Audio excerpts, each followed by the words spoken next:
waba arahamagawe n'umuntu uri umukozi. Yego. So rero hari abahamagawe n'Imana bariko bikanyura mu bandi bashumba bakuru. Yego. Hari n'uwagerageje n'abandi bahamagarwa kaza akagutoranya uvuga ati genda ujya hana. Iyo navuganye n'Imana wowe ukaza ukambwira ngo genda ujye kuri agasozi ujye gukora umurimo w'Imana, nkahaguruka nkagenda, igihe ntabwo ari Imana inyoherejeyo, noherejwe n'umuntu. Ubwo muri make ugiye gukora akazi. Ninagira n'ikibazo, yego, nzatanga raporo kuri wa muntu. Yego. Ariko noneho nindamuka ngerageje nkabaho mu buzima, yego, bw'uko Imana yanwe kuri ka gasozi, niko nzafokasinga. Ningira n'ikibazo mpamagara Imana. Niyo mpamvu rero iyo umuntu rimwe na rimwe ahamagawe n'umuntu, niyo mpamvu niyo batagira ibyo bumvikanaho yambaza inkiko.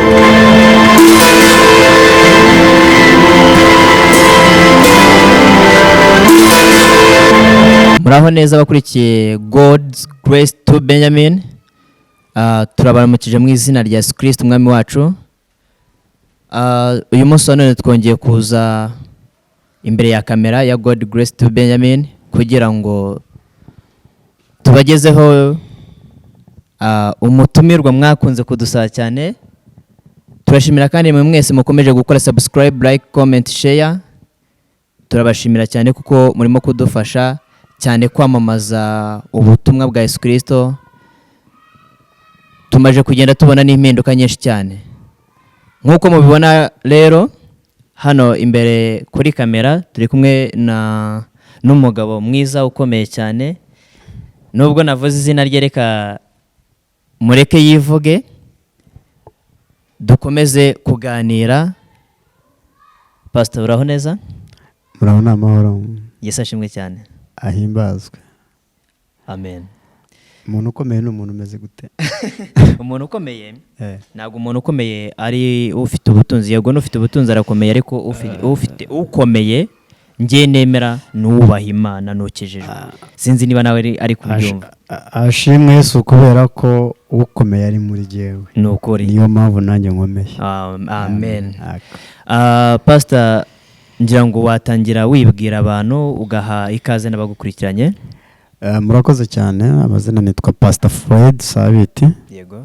Ndi umukozi w'Imana, nkorera umurimo w'Imana ahantu hose biri ngombwa, ariko mbarizwa mu itorero ry'Umucyo wa Kristo. Umucyo wa Kristo. Yego, niho nkorera umurimo w'Imana. Pastor, Umucyo wa Kristo uba hehe? Ese twifuza guterana namwe twabasanga he?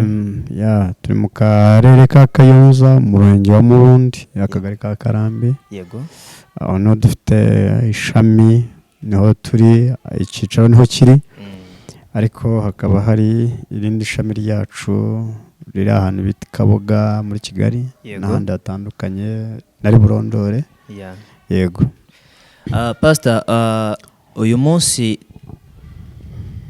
tugutumiye nk'umutumirwa kugira ngo utubwire hirya no hino hari ibyo tugenda twumva bavuga, ariko twebwe kubera ko nta busobanuro twabasha kumenya, ariko tukavuga ngo tuzashaka abantu babizobereyemo cyangwa se babizi neza, babifiteho n'ubumenyi badusobanurire. Ariyo mpamvu tutari butinde, gusa twibutsa abantu ko bagomba gukora subscribe kuri God Grace to Benjamin cyangwa se ubuntu bw'Imana kuri Benjamin. Iyi God Grace TV ni ikinyamakuru cyagenewe gucishwaho cyangwa se kunyuzwaho ijambo ry'Imana, abarushye n'abaremerewe cyangwa ushaka gusobanukirwa ku bintu by'Imana agomba kumenya God Grace to Benjamin, nawe akamenya ubwo buntu bw'Imana abandi bagiriwe nawe bukamugeraho. Pastor, rero tugiye kuganira ku nsanganyamatsiko igira iti, ese ko muri iyi minsi abashumba basigaye birukanwa cyane, ngaho hajemo abandi, ngaho basezereye abandi. Ese ubundi bigenda bite iyo yirukanwe cyangwa se bamuhagaritse ku mirimo ye? Pastor, ibyo bintu wowe iyo ubonye cyane kuri pastor bagenzi babo, wenda nubwo tutavuga amazina ngo ni ba runaka n'iki, ariko biravugwa kandi tukanabibona. Ese pastor, wowe iyo ubibonye cyangwa iyo ubyumvise bigenda bite? Urakoze. Ntabwo nasobanukiwe neza uburyo birukanwa. So uko birukanwa ugasanga umushumba mu itorero cyangwa se umukuru wabo ava ati, urugero wenda reka nitangeho urugero, ntabwo ndi buvuga izina ry'undi, reka mvuge ngo Benjamin, we kuva uyu munsi ntukiri pastor cyangwa pasiteri uyoboye uru rusengero. Noneho iyo yirukanwe bigenda bite? Ese hanyuma y'ibyo byose hakurikiraho iki? So wakumva hakurikiraho icyo yirukanwa, ashobora kwirukanwa kubw'impamvu ebyiri. Izo mpamvu nizo dushaka kumenya noneho. Impamvu ya mbere ashobora kwirukanwa ni imyitwarire mibi. Yego. Ishobora kumugaragaraho, ariko ntabwo aba yirukanwe, ntabwo babyita kwirukanwa. Yego. Babyita kumuhagarika mu nshingano. Yego.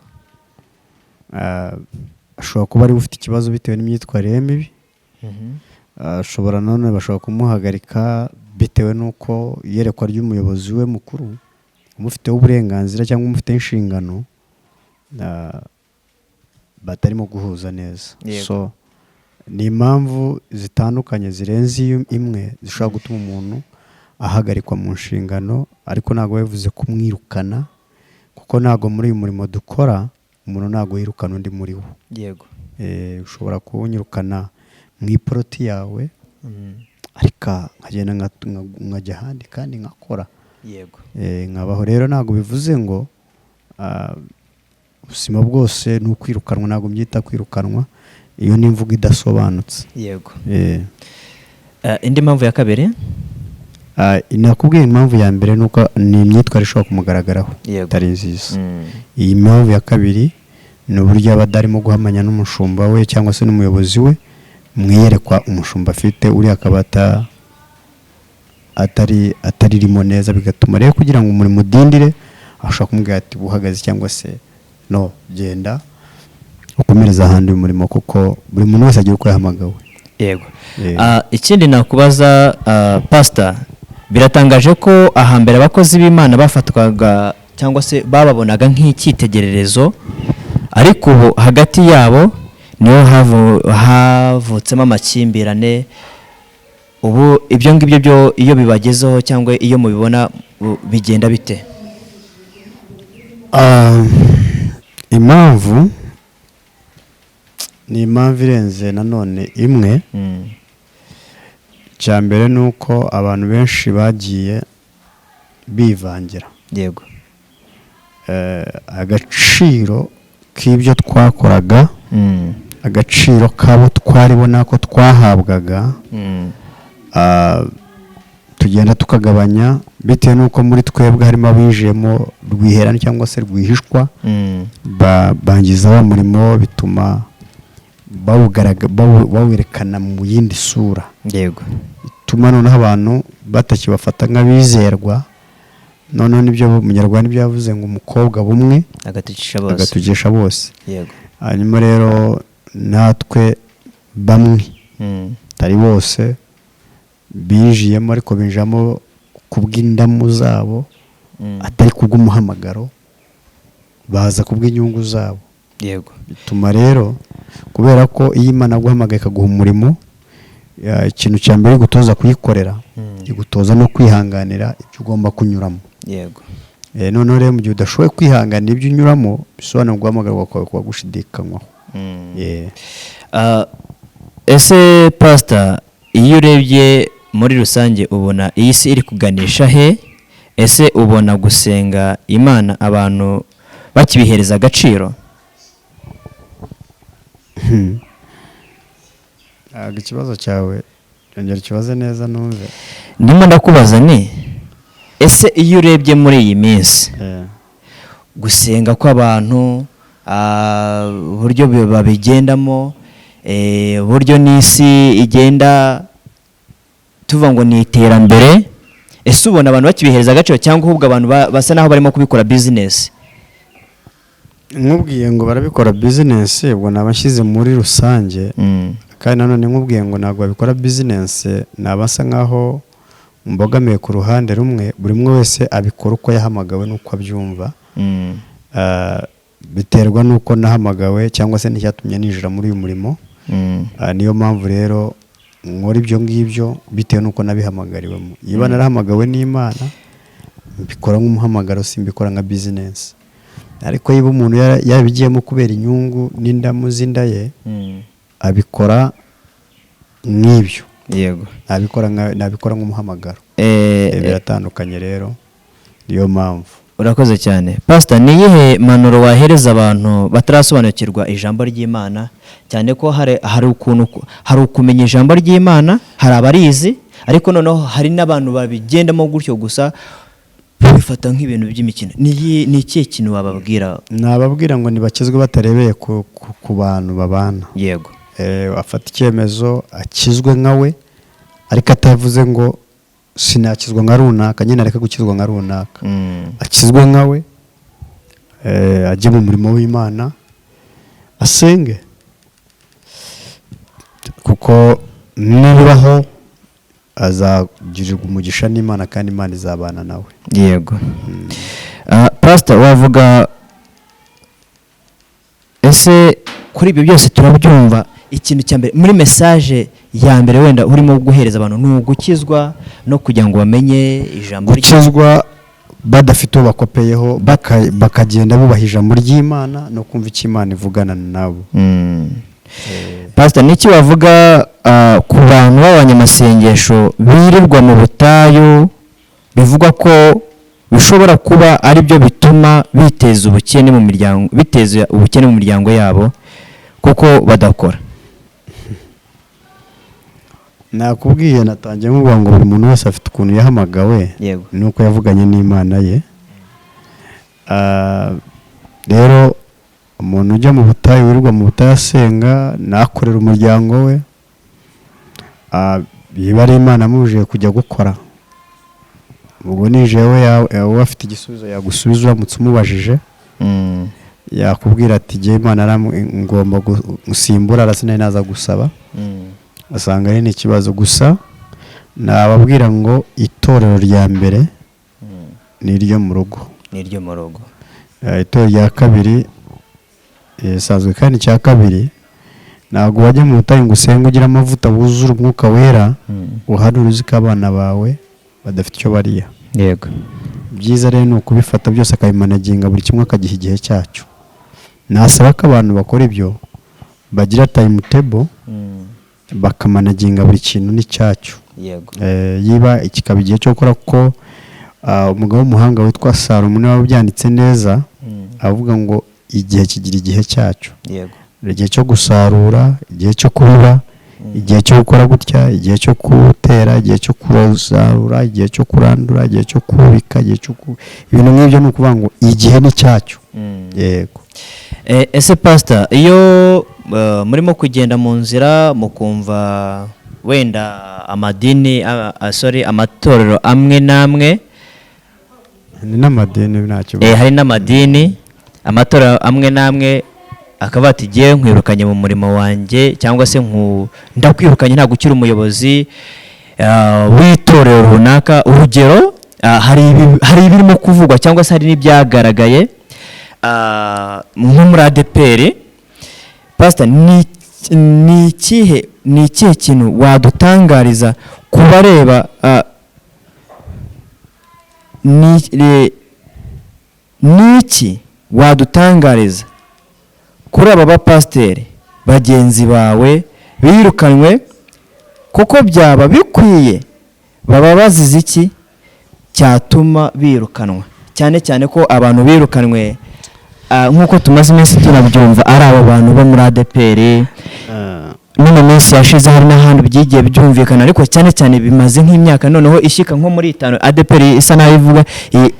Iyo tugiye kuvuga utubabare kubera ko tukubaje icyo kibazo, ariko nk'ubu rugero kwanza n'urugero muri ADEPR ejo bundi birukanye abashumba, birukana abakozi b'Imana bivunika. Yego,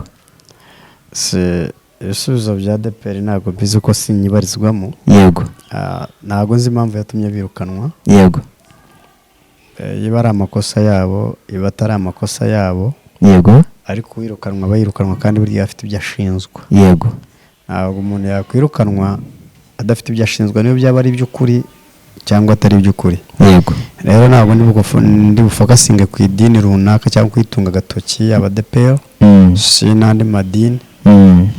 Kuko ariko nibaza neza umushumba kwirukanwa ushobora gusaba ibintu bibiri, kukuba najya inama y'ibintu bibiri. Yego, ikintu cya mbere agomba kubanza akigenzura akavuga se uyu birakwiye ko yirukanwa. Yego, icya kabiri n'umwirukana akavuga se mwirukaniye iki. Natangira ijambo nkubwira ngo muri uyu muhamagaro turimo ntabwo umuntu yirukanwa. Yego, oya, umuntu ashobora guhagarikwa mu nshingano ariko ntabwo bivuze ngo yirukanwe mu murimo.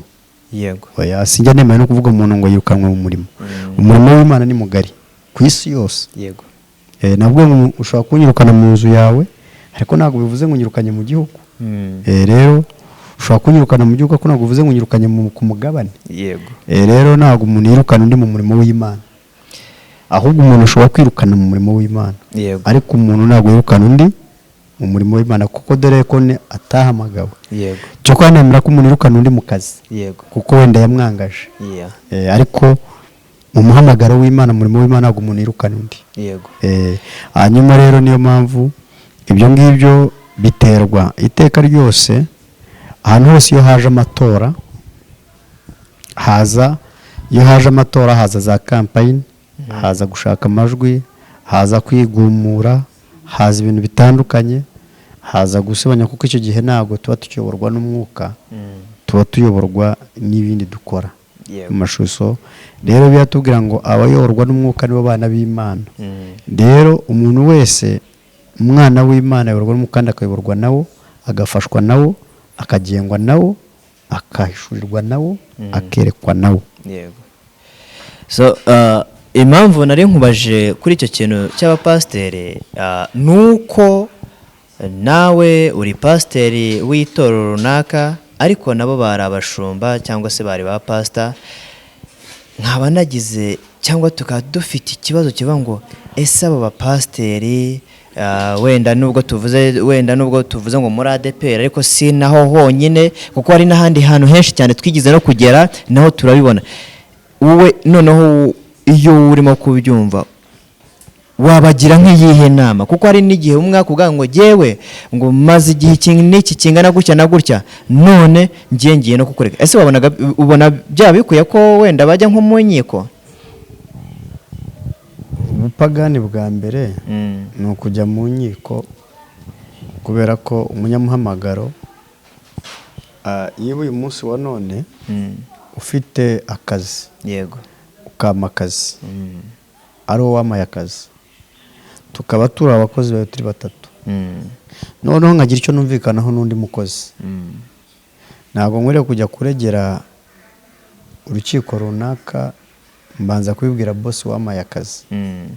Rero ubwo ngubwo impamvu bajya mu nkiko, abantu birukanyira mu nkiko, ni uko ubushobozi n'umuhamagaro wabo babyambuye abahamagaye, babiha ibindi cyangwa babiha abandi. Ubwo rero niyo mpamvu umuntu bigaragaza nyine iyo umuntu yirukanse ajya mu nkiko, bigaragaza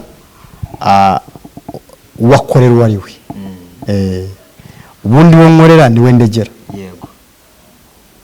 Ubwo rero iyo bagiye mu nkiko se bakorera Imana? Ntabwo bakorera Imana. Bashobora kwitwa abakozi bayo, bashobora kwitwa ko bavugira Imana, ariko njyewe nemera ko Imana ifite umurimo mugari kandi ihamagaye abantu mu buryo butandukanye. Yeba runaka numva bitanshobokeye ndaguka njya hirya, kuko Bibiliya iratubwira ngo Isaka afukuye iriba rya mbere araritonganira, arabareka atanga amahoro, arahava, aragenda afukura irya kabiri, nabwo baraza, agenda yita amazina, afukuye irindi ntibaza, arangije aryita Rehobote, risobanura ngo Uwiteka amushyize ahageze gute, ahagutse. Yego. Rero niba hari ibyo nkorana n'umuntu ntitubihuzeho, kujya mu nkiko nuko hari iby'inyungu zanjye bwite nkurikiyeyo nshakamo. Yego. Ariko ndamutse ari ukuvuga ngo nahamagariwe gukorera Imana, izo nkiko ntabwo nakabaye nzijyamo, ntakabaye ngenda nkavuga ngo iriye bane sitina cyangwa se iry'intonganya nkagenda nkashaka Rehobote. Wenda tugana ku musozo, abadukurikiranye bakomeze kwibuka ko iyi ari God Grace to Benjamin cyangwa se ubuntu bw'Imana kuri Benjamin, mu magambo ahinye ni GGB TV Rwanda. Reka kugira ngo duse naho tugana ku musozo kankubaza ikibazo kimwe kigira kiti, rimwe na rimwe iyo turi ahantu cyangwa tureba twumva bavuga ngo pastor wabarizwa ahangaha arimo kuyobora wenda urundi rusengero cyangwa se yagiye gukorera umurimo w'Imana ahandi, ariko mu by'ukuri iyo bagezeyo agenda ari umushumba, nyuma hari nka mistake cyangwa se wenda nk'ibibazo hagati wenda bishobora nko kuvukamo, kubera ko bananiranywe kumvikana, umwe akaba ati jyewe ninjye wakuzanye. Ariko se sibyo, aba yaramuzanye ubwo nyine. Noneho ikibazo kirimo none iki ngiki, ese pastor aba kirimo gukora umurimo w'Imana cyangwa ese aba yaragiye gukora umurimo w'Imana cyangwa aba yaragiye gukora akazi? Sinzi niba urimo kubyumva. Aba yaragiye nk'umushumba wahamagawe, watoranijwe, cyangwa aba agiye nk'umukozi, kuko nyuma n'ibyo bigeraho agahita atangira kuvuga ngo ngenda kwirukanya cyangwa ngenda guhagaritsa. Waba warahamagawe n'Imana uba uri umukozi. Yego. Waba warahamagawe n'umuntu uba uri umukozi. Yego. So rero hari abahamagawe n'Imana, bariko bikanyura mu bandi bashumba bakuru. Yego. Hari n'uwagerageje n'abandi bahamagarwa akaza akagutoranya, uvuga ati genda ujya hana.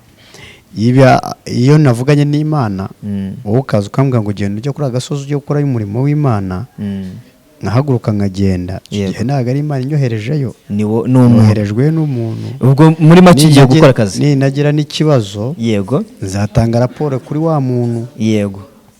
Ariko noneho nindamuka ngerageje nkabaho mu buzima, yego, bw'uko Imana yanwe kuri ka gasozi, niko nzafokasinga, ningira n'ikibazo mpamagara Imana. Niyo mpamvu rero iyo umuntu rimwe na rimwe ahamagawe n'umuntu, niyo mpamvu niyo batagira ibyo bumvikanaho, biyambaza inkiko. Biyambaza inkiko, umwe akavuga ngo ndagiye, ati cyangwa tugiye kuburana. Yangajwe n'umuntu ntabwo yangajwe n'iki? N'Imana. Kuko uwangajwe n'Imana ikibazo cye gitura Imana. Yego. Uwangajwe n'abantu rero ibibazo bye yifuza ko bikemurirwa n'iki? N'abantu. Yego, n'abantu. Bivuga ngo iyo umuntu bigenze gutyo, cyangwa iyo bamubwira ngo ngwino ujye guhagarara urusengero runaka cyangwa itorero runaka, ntago aba agiye nk'umushumba, ahubwo aba agiye nk'umukozi w'Imana, aba agiye nk'umukozi uhawe akazi w'iyo ministere. Ashobora kuba yaravuganye n'Imana. Yego. Ashobora kuba yaravuganye n'Imana yaramuhamagaye. Yego. Ariko itari yamubwira umusozi agomba kujyaho. Yego. Hanyuma rero ubuyobozi bwe bwamureba. Yego. Bukamwoherezaho.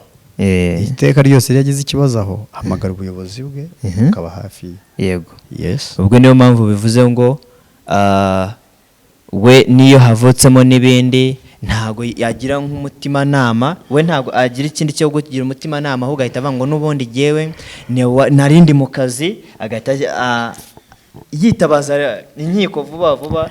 None se wowe iyo warasinye contract na God Grace, iyo warasinye contract n'uruganda runaka cyangwa se na company runaka, yego, igasoza igusezera mu buryo butemerejwe n'amategeko na contract yanyu mwasinyanye, yego, witabaza iki? ubwo nta kundi ni uguhita nitabaza inkiko. ubwo rero abantu benshi tubabarire, harimo abantu bakorera za kampani runaka, yego, niyo mpamvu rero iteka ryose umurimo w'Imana ntabwo ujya mu nkiko.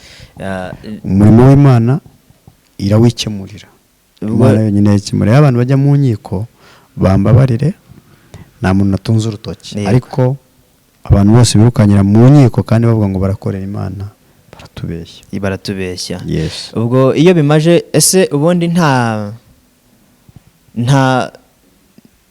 ngaruka ishobora guhita, nta ngaruka itari ingaruka mbi ishobora guhita ishyika kuri iryo torero? Ubusabwa ni ihari, irahari. ese yabuzwa n'iki? Irahari. Ntuze ubundi reka nkubaza, ubundi umuyobozi, umutambyi, yego, iyo barasomye Bibiliya, yego, umutambyi cyangwa se umuhanuzi n'umwami himika nde? himika umwami. Oya. Bibiliya, umutambyi cyangwa se umuhanuzi yimika umwami, ntabwo umwami yimika umutambyi. Muri makeya ntabwo perezida w'igihugu yimika umushumba, ahubwo umushumba yimika. Niyo mpamvu rero kugeza ubu biba ibintu byarahindutse, byaracuramye, uyu munsi ahubwo leta ikimika, yego, umutambyi. Umunsi urumva se inshingano zitaratakaye? Inshingano zaratakaye. Niyo mpamvu rero batubabarire, kubera ko ububasha nk'abashumba cyangwa abakozi b'Imana, ububasha twari dufite twarabwiyambuye, tubuha leta. Yego. Niyo mpamvu idukontorora. Niyo mpamvu n'ibibazo byose iyo tubigize tujya kuregera umubyeyi. Yego. Iyo tugiye tugenda tuvuga ngo ni umubyeyi, ariko niyo mpamvu idukontorora, kubera impamvu y'uko twiyambuye. Yego. Ububasha tubuha abandi. Niye message wahereza abakristo cyangwa abapasteri? No gukizwa. Yego. Bakamaramaza. Yego. Bagashaka Imana ariko batayishakishije byandi byo kubeshya beshya. Oya, bagashaka Imana badashyize inyungu zabo imbere, cyangwa se inyungu inda zabo cyangwa inyungu zabo. Yego. Niyo message twahereza abantu. Abakurikiye God Grace TV, iyo ni Pastor Fred Sabiti, we atanze message igira iti: abashumba mwese, ikintu kiriho cya mbere, uhamagarwa n'Imana, ariko noneho gukora, nawe ukwiye kujya gukora umurimo w'Imana uzi iyaguhamagaye. Message iriho ni ugukizwa no kumaramaza, tukareka kureba ibintu imbere, ahubwo tukegera Imana nayo ikarushaho kutwegera, sibyo? Yego. Yes. Hari ikindi kintu wababwira? Naho utaha turabakunda cyane God Grace to Benjamin. Ibi nakagaruka, kandi turakomeza kubashimira. Mukomeze kudukurikirana, mukanda subscribe, like, comment. Murakoze cyane. Thank you. Urakoze cyane Pastor. Urakoze nawe kudutumira, Imana igwe umugisha cyane. Sasa wakoze, kandi ubutaha nitugutumira uzagaruke. Yego. Yego. Nta muntu werekeza uwicaye, sawa muragaruka.